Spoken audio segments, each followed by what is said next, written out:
Mamma mia, salut les amis et bienvenue dans cette nouvelle vidéo consacrée à Java.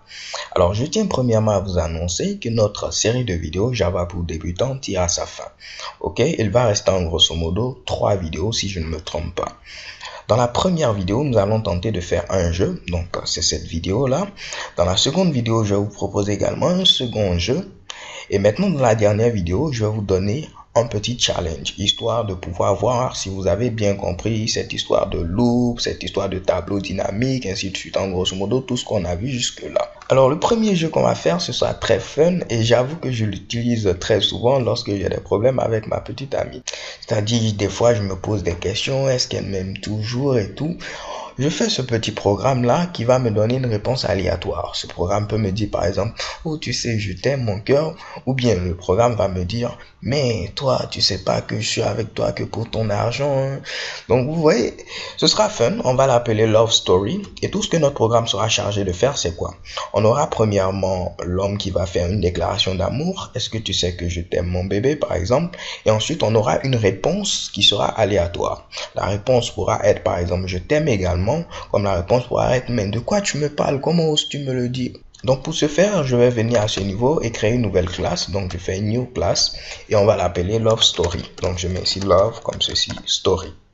Je n'oublie pas de cocher cette checkbox histoire d'avoir ma méthode main. Je clique ensuite sur Finish. Donc on n'aura pas besoin de ce fameux commentaire. Je vais l'enlever et chez Kebam, on est prêt à commencer. Donc première des choses, il faut afficher la déclaration. Donc je mets ici 6 out. Et comme message, ce sera quoi? Do you know that I love you, my honey? Ok. Do you know that I love you, my honey? Donc cela veut tout simplement dire, est-ce que tu sais que je t'aime, ma chérie? Ok. Donc ce qu'il faut faire maintenant, c'est générer la réponse aléatoire de la fille. Pour ce faire, on va utiliser la classe random. Donc je n'aurai qu'à mettre ici new random, qui veut dire que je veux tout simplement avoir un nouvel objet de la classe random. Donc on doit le stocker dans un objet de la classe random. Donc je vais l'appeler également random, mais cette fois-ci avec un petit r. Ok. Donc pour ne plus avoir ces erreurs, il faudra importer notre classe random. Donc je peux faire CTRL-SHIFT-O. Et chez Kebam, notre classe a été importée à ce niveau-là. Donc nous allons avoir besoin de deux valeurs. Elle nous aime ou elle ne nous aime pas. Ok, ce sera un booléen. Donc à ce niveau-là, je n'aurai qu'à déclarer une variable qui sera de type booléen, qui aura pour nom ici answer comme réponse. Je prends ensuite ici notre fameux random, donc notre fameux objet random, et il y a ici une méthode qui a pour nom nextBoolean, qui va vous permettre d'avoir une valeur booléenne aléatoire, c'est-à-dire soit true, soit false. Donc des fois vous aurez true, des fois vous aurez false. Donc nous, on va voir ici, est-ce que la réponse a été positive ou non. Donc en lieu et place de mettre ici answer, pourquoi pas, on va mettre ici success, ok. Je pourrais maintenant venir vérifier, est-ce qu'on a eu un succès, c'est-à-dire si on a eu comme valeur aléatoire ici true. Si on a eu un succès, alors il faudra afficher je t'aime également ici mon chéri. Donc ce sera la réponse de la fille. Donc je vais mettre ici I love you too honey. Parfait. Mais dans le cas contraire, si on n'a pas eu un succès, on va dire mais de quoi parles-tu? Comment oses-tu? Donc je mets ici 6 out et je vais mettre what are you saying? Donc what comme ceci, are you saying? Ok. How dare you? Comment oses-tu? Parfait. Donc comme vous le voyez, c'est très simple. On dit ici à la fille, est-ce que tu sais que je t'aime? Et là, on génère une réponse aléatoire qui sera soit true, soit false. Si la réponse ici est égale à true, donc si c'est un succès, alors on affiche I love you too honey. Donc là, elle nous aime. Et dans le cas contraire, on va mettre ici what are you saying? How dare you? Mais de quoi parles-tu? Comment oses-tu? Donc je vais lancer maintenant l'exécution de notre programme. Et qu'est-ce que vous voyez? Do you know that I love you, my honey? Et mamma mia, j'ai de la chance à ce niveau-là. Elle m'aime également. On va relancer l'exécution de ce code. Qu'est-ce que vous voyez? Cette fois-ci, on a tout simplement, mais de quoi parles-tu? Comment oses-tu? Je relance l'exécution de ce code. Mais comme vous voyez, à nouveau, on nous dit, mais de quoi parles-tu? Comment oses-tu? Je relance l'exécution. Ah là, je crois que je vais m'arrêter ici. Mais de quoi parles-tu? Comment oses-tu? On va avoir quelque chose Ok, cette fois-ci, on a I love you too, my honey. Ok, donc ce qu'on va faire, en lieu et place d'afficher les réponses directement, on va mettre un petit temps de latence. C'est-à-dire, avant d'afficher la réponse, la fille va par exemple ici dire donc là, je mets par exemple ici comme si elle est en train de réfléchir. On va mettre une petite pause, pourquoi pas de 2 secondes avant d'afficher la réponse. Donc, comment faire une pause? Ce sera très simple. Il faudra utiliser la classe thread et sa méthode sleep. Sleep qui veut dire on va endormir notre programme pendant ici 2 secondes. Remarquez que j'ai mis ici 2000. Ce que vous devez mettre doit être en millisecondes et non en secondes. Et vu que 1 seconde est égale à 1000 millisecondes, si je veux avoir 2 secondes, il faut que je mette ici 2000 millisecondes. Raison pour laquelle j'ai mis 2000 millisecondes. Si je voulais 5 secondes, je mets 5000 millisecondes et ainsi de suite. Ok?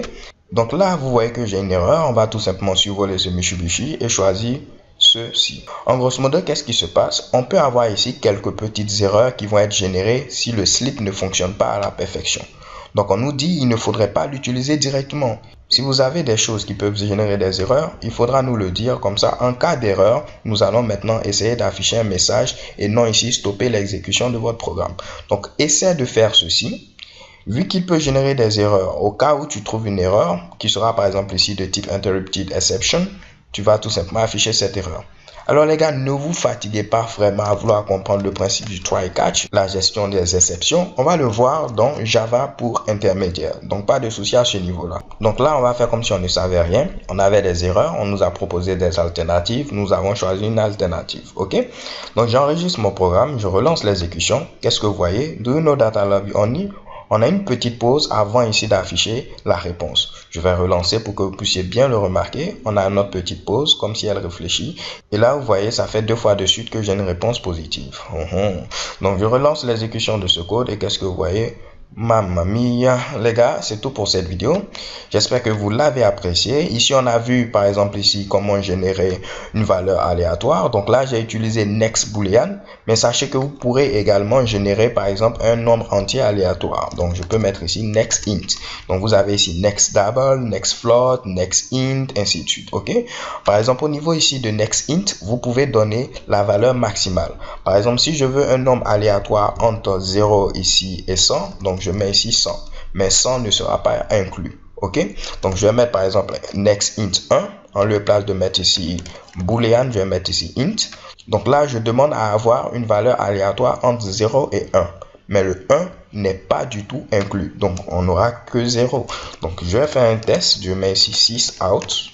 Oups, et je mets ici affiche-moi tout simplement success, même si le nom n'est vraiment pas adéquat. Je vais sélectionner tout ceci. Pour le commenter, je fais CTRL et j'appuie ici la touche slash. Ok, parfait, j'ai mon code qui est maintenant commenté. Donc là, normalement, je dois avoir 0. Je lance l'exécution de ce code, shekebam 0. Je relance encore, shekebam 0. Jamais on ne va voir apparaître ici 1. Ok, on va le prouver très simple. Maintenant qu'on connaît les boucles, je vais avoir une boucle for qui va aller de 0, pourquoi pas ici, à 100. Donc 100 fois, on va tenter d'afficher cette valeur aléatoire et on verra ensemble le résultat. Donc 100 fois, mon gars, qu'est-ce que tu vas faire? Tu vas générer ici ce nombre aléatoire et l'afficher. Ok, donc je lance l'exécution de ce code. Qu'est-ce que vous voyez? On a essayé d'avoir un nombre aléatoire 100 fois et comme je vous le disais, on n'a que ici des 0 parce que le 1 qui est à ce niveau n'est pas inclus.